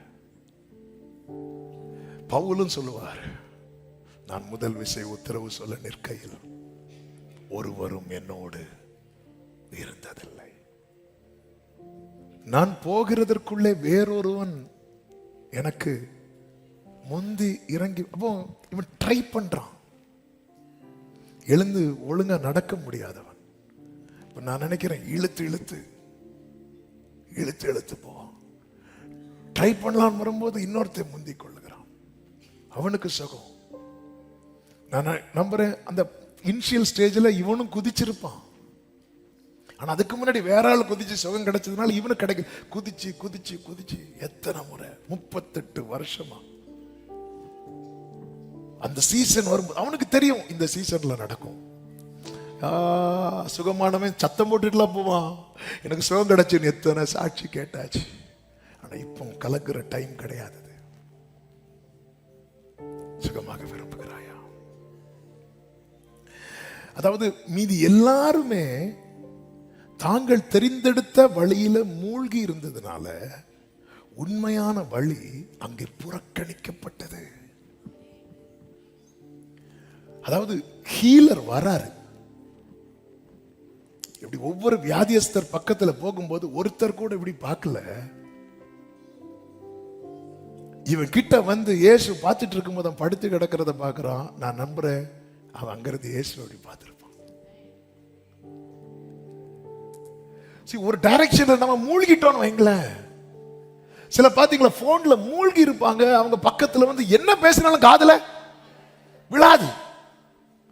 அதே போல நம்ம ஒரு டைரக்ஷன்ல மூழ்கிட்டோம் வைங்களேன், இயேசுவே வந்து நின்னாலும் நமக்கு தெரியாது.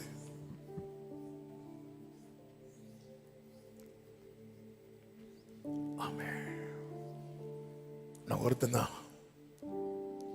ஆபிரகாமை போல. லோத்து கண்களை ஏறெடுத்து சோதமை பார்த்த போது ஆபிரகாம் வெயிட் பண்ணிட்டு இருக்கிறான், எனக்கு எங்க பார்க்கணும்னு தெரியல. அப்பொழுதுதான் கர்த்தர் ஆபிரகாமுக்கு தரிசனமாகி சொல்லுகிறார், நீ வடக்கே பார், தெற்கே பார், கிழக்கே பார், மேற்கே பார். ஆமே, நீ நட, இவன் கண்களை ஏறெடுத்து பார். ஆண்டவரே, நான் ஒரு காரியத்தை இப்படிதான் வரும் இப்படிதான் வரும்னு சொல்லிட்டு அதுல நான் மூழ்கி இருக்கும் போது அந்த உண்மையான வழி என் வாழ்க்கையில என்னால புறக்கணிக்கப்படுகிறது. இப்ப எல்லாரும் எதற்காக காத்து கொண்டிருக்கிறார்கள் தெரியுமா? சுகத்துக்காக அல்ல, குளம் கலக்கப்படுவதற்காக. யாருமே அவருடைய கவனத்துக்குள்ள அவர் கவனிக்கவே இல்லை, இயேசுவை கவனிக்கவே இல்லை.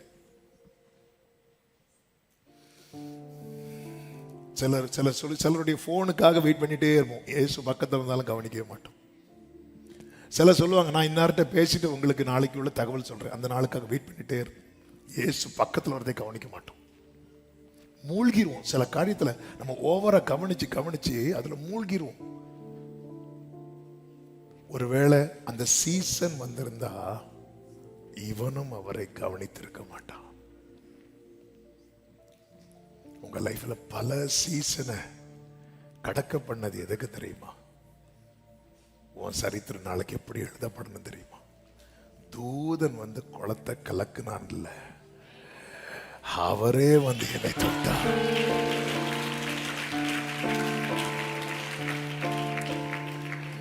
தண்ணீர் கலக்கப்படும் போது ஒருவேளை கேட்டிருந்தா, ஆண்டவரே, இவன் என்ன சொல்லியிருப்பான் தெரியுமா? ஆண்டவரே ஆண்டவரே, தூதன் வருவான்னு நினைக்கிறேன், நான் போன தடவையும் இந்த டைம் தான் வந்து கலக்க, என்ன தூக்கி, அவன் அப்படிதான் கேட்டிருப்பான். ஆமென். அதாவது இந்த பெதஸ்தா குளக்கரையில இதுவரை சுகமாக்கப்பட்ட அனைவரும் தண்ணீர்ல இறங்கினவங்க. ஆனா இப்பொழுது கர்த்தர் இவனுக்கு கொடுக்க போகிற சுகத்துல தண்ணீர் ஒரு டிராப் கூட இவன் மேல படல, ஒரு டிராப் கூட. என்னது அர்த்தம்? தேவனுக்கு சுகத்தை தரதுக்கு இந்த தண்ணி அந்த சீசன் வர வெயிட் பண்ண வேண்டிய அவசியம் இல்ல இல்ல. ஆமென் சொல்லுங்க பார்க்கலாம். பெதஸ்தா குளத்தை கலக்காமலும் தண்ணீரை தொடாமலும் உன்னை குணப்படுத்த அவருக்கு முடியும். அப்ப இவனுடைய நம்பிக்கை என்ன? தண்ணி குணமாகணும், முதல்ல இறங்கணும்.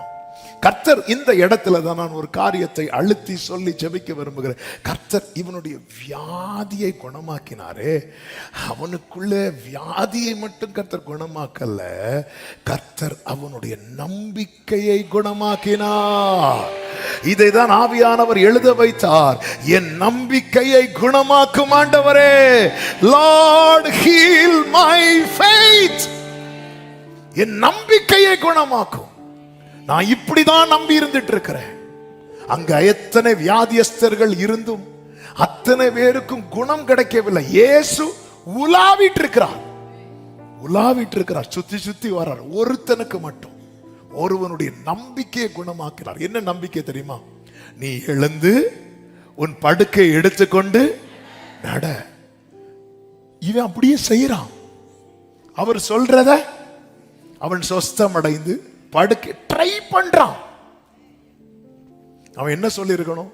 ஆண்டவருக்கு விளையாடிட்டு இருக்கிறீங்களா? நான் 38 வருஷமா படுத்து இருக்கிறேன், என்னால் இது முடியுமா? ஏதாவது கேட்டான் அவன்? நீ எழுந்து, அவன் சொஸ்தம் அடைந்து அவன் எழுந்து அவர் சொல்றத ஒருத்தன் பிராக்டிஸ் பண்றானாலே அவனுக்குள்ள என்ன வந்துட்டு தெரியுமா? ஃபெய்த் ஹீல் ஆயிட்டுன்னு அர்த்தம். ஆமென். இன்னைக்கு கர்த்தர் சொல்றத என்னால பிராக்டிஸ் பண்ண முடியலன்னா நான் எதுல சிக்கா இருக்கிறேன் தெரியுமா? எனக்கு எது குணமாக வேண்டி இருக்கு தெரியுமா? ஆமா, என் கை கால்கள் அல்ல, ஆமே என் கிட்னியோ என் ஹார்ட்டோ அல்ல, என்னுடைய ஃபெய்த் ஹீல் ஆக வேண்டி இருக்கிறது. Lord heel my faith. அப்போஸ்தலர் 27வது அதிகாரம் 20வது வசனத்துல, அநேக நாளாவது சூரியனாவது சந்திரங்களாவது நட்சத்திரங்களாவது காணப்படாததுனால பிழைப்போம் என்கிற நம்பிக்கை முழுவதும் அற்று போயிட்டு. அப்போ அந்த நட்சத்திரம் காணப்பட்டிருந்தா பவுலுக்கு என்ன நம்பிக்கை வந்திருக்குமா? பிழைப்போம். அப்போ ஆண்டவர் இந்த இடத்துல கர்த்தருடைய ஃபெய்த்தை ஹீல் பண்றார். அதுக்காக என்ன செய்தார் தெரியுமா? சூரியனை காண்பித்தார் இல்ல, வேர்டை கொடுக்கிறார். ஒரு குறிப்பிட்ட அடையாளத்தை வச்சுதான் என்னுடைய ஃபெய்த் இருக்கும்னா என்னுடைய ஃபெய்த் ஹீல் ஆக வேண்டிய அவசியம் இருக்கிறது. எந்த சைனுமே இல்ல. ஆபிரகாமுக்கு 99 வயதான போது கர்த்தர் சொல்றார், உன் மனைவி சாராள் நிச்சயமா குமாரனை பெறுவா சொல்லும் போது ஆபிரகாம் சிரிக்கிறார். இந்த கிழவன் சாராள் கிழவி கற்பம் என்ன ஆயிடுச்சு? செத்தது. அப்ப அந்த இடத்துல ஹீல் ஆக வேண்டியது என்ன தெரியுமா? ஆபிரகாமுடைய ஃபெய்த்.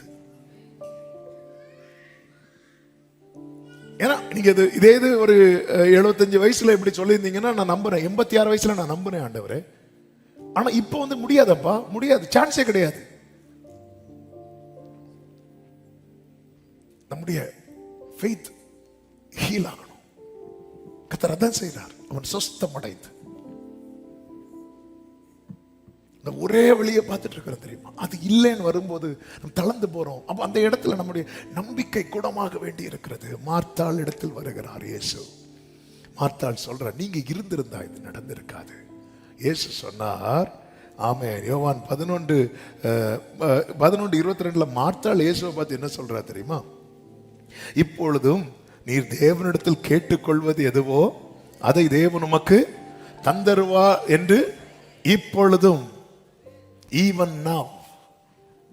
உடனே இயேசு சொல்றார், உன் சகோதரன் உயிரோடு எழுந்திருப்பான். உடனே மார்த்தாள் சொல்றாங்க, உயிர்த்தெழுதல் நடக்கும் கடைசி நாளிலே அவனும். இயேசு ஒரு நிலை இவன் அதுலயே நிக்கிறான், அப்படியே செட் பண்ணிட்டான். அப்ப இந்த இடத்துல ஹீலாக வேண்டியது மார்த்தாளுடைய ஃபெய்த். எம்மாவுக்கு சீஷர்கள் 2 பேர் போகும்போது இயேசு கூட சேர்ந்து போவார். அப்போ இயேசு தம்மை ஆரம்பத்தில் வெளிப்படுத்த மாட்டார். அவங்க என்ன சொல்றாங்க கேட்போன்னு கேட்கும்போது அவங்க சொல்றாங்க, லூக்கா 24:21 அவரே இஸ்ரவேலை மீட்டு ரட்சிப்பவர் என்று நாங்கள் நம்பி இருந்தோம். இந்த நிலையில் தான் இன்னைக்கு அதிகாலையில சில ஸ்திரீகள் கல்லறையின் இடத்துல போய் அவருடைய சரீரத்தை காணாமல் திரும்பி வந்து அவர் உயிரோடு இருக்கிறார் என்று சொன்ன தேவதூதரை தரிசித்தோம் என்று சொல்லி எங்களை பிரமிக்க பண்ணினார்கள். தேவன் நம்மோடு பேசுவது நம்மை பிரமிக்க பண்ண, நம்மை விசுவாசிக்க பண்ண. அவர் உயிரோடு இருக்கிறார் என்று சொன்ன தேவதூதரை தரிசித்தோம். இப்ப அவர் உயிரோடு இருக்கிறார்ங்கிற செய்தி உள்ள அடிபடுது. எது ரொம்ப பெருசா பேசப்படுது தெரியுமா? தேவதூதரை தரிசித்தோம். இந்த பாஸ்டர் வந்திருந்தாங்க, இவங்க வந்திருந்தாங்க, தேவதூதர். நீ இது சொல்லு, அவங்க எதை நினைச்சு பிரமிக்கிறாங்க? தேவதூதர்கள் வந்தாங்க. எது அடி வாங்குது? உயிரோடு இருக்கிறாங்க. இவங்களால நம்ப முடியல. இந்த இடத்துல இது நடந்தாதான் இனி எனக்கு ஒரு அற்புதம்னா வருடங்கள் ஓடும். இந்த ஆகஸ்ட் பிரேயர்ல ஆண்டவர் இது இல்லைனாலும் இன்னொரு வழியை நீங்க வச்சிருக்கிறீங்க. ஆமென். இன்னைக்கு ஆண்டவர்கிட்ட என்ன கேட்க போறோம் தெரியுமா? Heel my faith. என் நம்பிக்கையை குணமாக்கும். ஆமென். ஆண்டவர் இது நடந்தாதான் இனி என் வாழ்க்கையில ஒரு காரியம் உண்டாகும் என்று கேட்பதை விட நீர் நினைத்தால் இந்த தண்ணீர் கலங்காமலே, இந்த தண்ணீரில் என் அந்த ஒரு டிராப் கூட என் மேல படாமலே என்னை சுகமாக்க முடியும். ஆண்டவர் உங்களை நினைச்சிட்டாருன்னா நீங்க யாரையும் முந்திக் கொள்ள வேண்டிய அவசியம் இல்லை. இந்த முந்தி கொள்றவங்க எவ்வளவு தனக்கு முன்னாடி இருக்கிறவங்க மேல ஐயோ இவனுக்கு மட்டும்,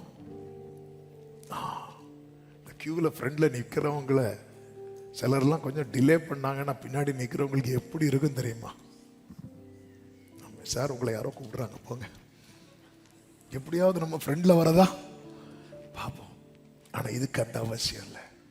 முந்துறவங்க முந்தட்டும், முன்னாடி போறவங்க முன்னாடி போகட்டும்.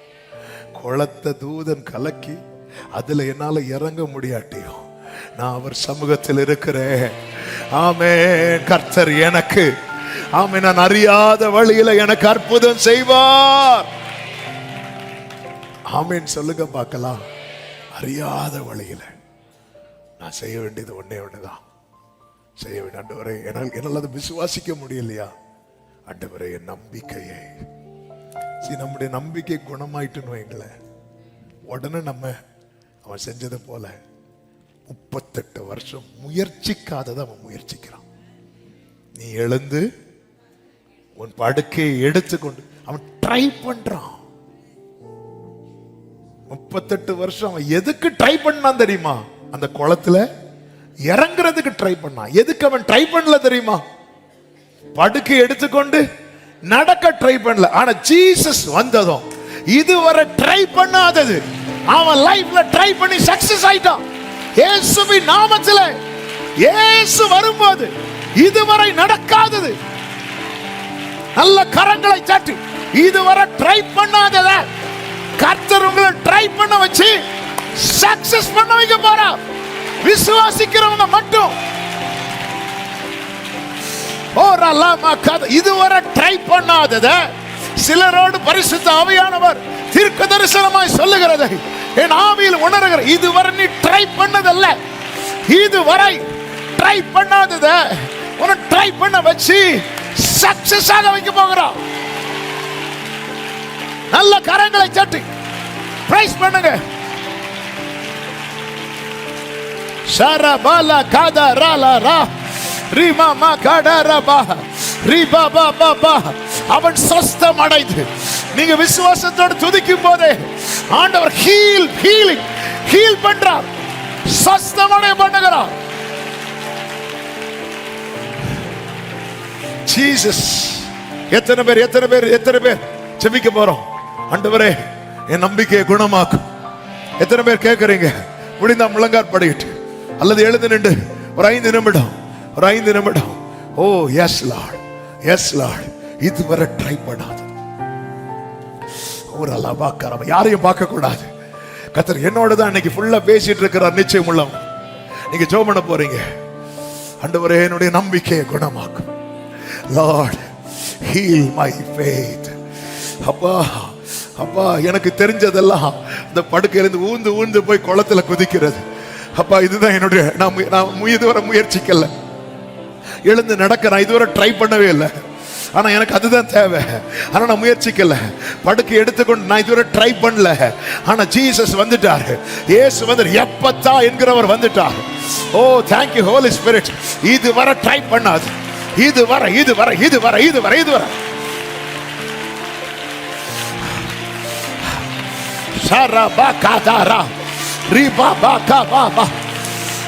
ட்ரை பண்ணாது. ஓ இதெல்லாம் என்னால முடியுமா? பேசி பாரு மோசே, பேசி பாரு மோசே. என்ன நடக்குது பாரு. என்னால பேச முடியாது, நீ பேசி பாரு மோசே. ஓடா ராபா காரா லரா. ஓ ஓ ஓ ஜீசஸ். இதுவரை ட்ரை பண்ணாது. இதுவரை ட்ரை பண்ணாது. ஓரா லாதா டாகா ராபா சந்தரா பகடரா ரிப்ராதனமா ஹண்டரா லரதரா. கரடியோடு சிங்கத்தோடு தான் யுத்தம் பண்ணி பழக்கம், கோலியத்தோடு யுத்தம் பண்ணி பழக்கம் இல்ல. ஆனா ட்ரை பண்ணு தாவீதே, ட்ரை பண்ணு தாவீதே. ஓ ஜீசஸ், நான் ஆடுகளை மேய்ச்சி தான் பழக்கம், ஆட்களை மேய்ச்சி பழக்கம் இல்ல. ட்ரை பண்ணு தாவீதே. இதுவரை ட்ரை பண்ணாதது, இதுவரை ட்ரை பண்ணாதது. இரவெல்லாம் நைட்டு தான்ப்பா நான் வலை போட்டு பழக்கம், நைட்டு தான் நான் வலை போட்டு பழக்கம். பகல் நேரத்துல வலை போட சொல்றீங்க, ஆனால் நீங்க சொல்றீங்க நான் செய்யறேன். ட்ரை பண்ணு பேதுருவே, ட்ரை பண்ணு. அவர் சொல்லி நீ எடுக்கிற முயற்சி தோற்காது, தோற்காது.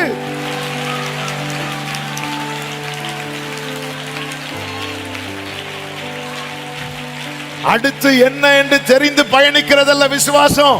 அடுத்து என்னன்னு தெரியாமலே கர்த்தர் சொன்னதை கேட்டு கால் எடுத்து வைக்கிறியே, இதுதான் விசுவாசம்.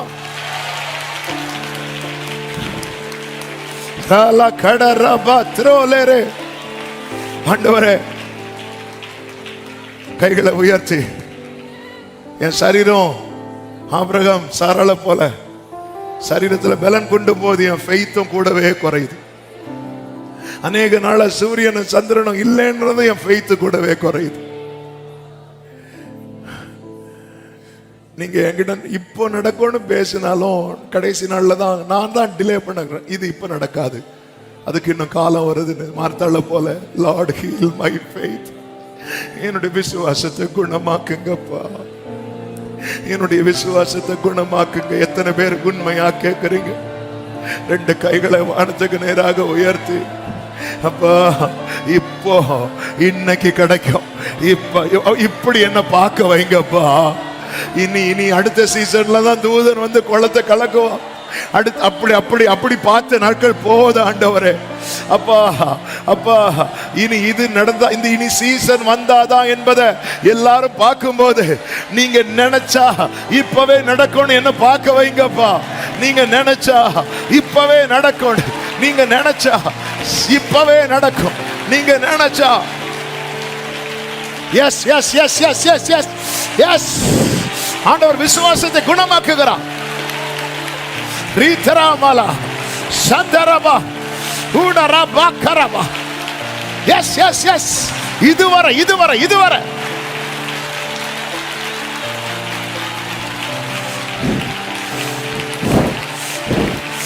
ஷரபாலா கரதரா. ஜீசஸ்.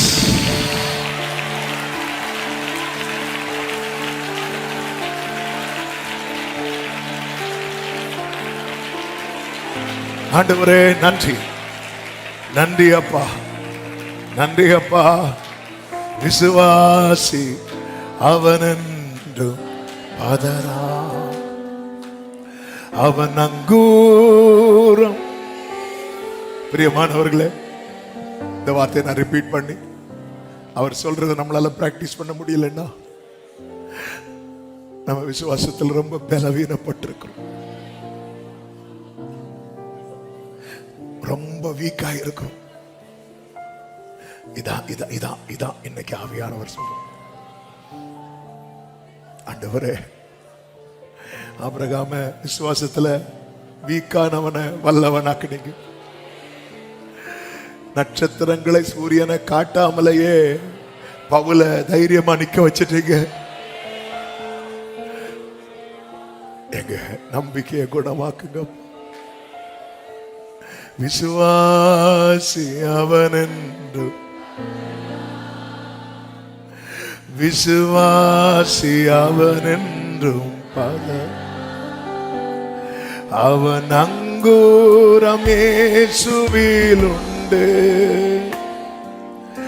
ஆபத்தை கண்டென்று மஞ்சா, அசையாத விசுவாச பொழ்வான், இசையோடு இயேசுவை ஆமென் அசையா.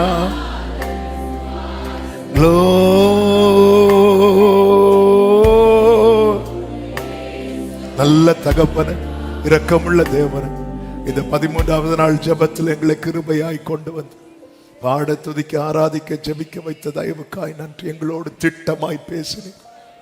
நாங்கள் முயற்சித்து அநேக காரியங்கள்ல பல வருடங்களாய் 38 வருடங்களாய் தோற்று நிற்கும் போது நீர் ஆண்டவரை அறியாத ஒரு பாதையில எங்களை முயற்சிக்க வைத்து வெற்றி பெற செய்ய போகிற தயவுக்காக ஸ்தோத்திரம், ஸ்தோத்திரம், ஸ்தோத்திரம்.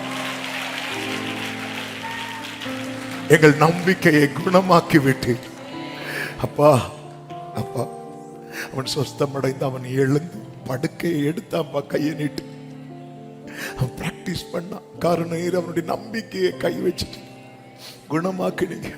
இனி குளம் கலங்கினா என்ன, கலங்காட்டி என்ன, தூதன் வந்தா என்ன, வராட்டி என்ன, அவர் எனக்கு செய்ய வேண்டியதை செய்து விட்டார். அவர் எனக்கு செய்ய வேண்டியதை சாட்சியா நிறுத்துங்கப்பா. அறியாத வழியில நீங்க நடத்தினால் அது அற்புதமா தான் முடியும், அது சாட்சியா தான் அமையும். கர்த்தர் ஆளுகை செய்யும், ஆசீர்வதியும், கிருபை பெருகட்டும், நாமத்தை மகிமைப்படுத்தும் ஒவ்வொருவரையும் கர்த்தாவே. இதுல அப்ப அந்த விசுவாசத்துல இந்த நாட்களில குணமாக்கி செயல்பட, கிரியை இல்லாத விசுவாசம் செத்ததல்லவா, செயல்படுத்துவீராக. எல்லா மகிமை, கனம், துதி, ஸ்தோத்திரங்கள் ஒருவருக்கே செலுத்துகிறோம். இரட்சகர் இயேசுவின் நாமத்தில் பிதாவே, ஆமென். என் ஆத்துமாவே கர்த்தரை ஸ்தோத்திரி, முழு உள்ளமே அவருடைய பரிசுத்த நாமத்தை ஸ்தோத்திரி. என் ஆத்துமாவே கர்த்தரை ஸ்தோத்திரி, கர்த்தர் செய்த சகல உபகாரங்களை மறவாதே. ஆமென். நம்முடைய கர்த்தராகிய இயேசு கிறிஸ்துவின் கிருபையும், பிதாவாகிய தேவனுடைய அன்பும், பரிசுத்த ஆவியானவருடைய ஐக்கியமும் சிநேகமும் பாதுகாவலும் நம் அனைவரோடும் எல்லா பரிசுத்தவான்களோடு கூட கர்த்தருடைய வருகை மட்டும் தங்கியிருப்பதாக. ஆமென். ஹல்லேலூயா. God bless you. கர்த்தர் உங்களை ஆசீர்வதிப்பாராக. ஆமென்.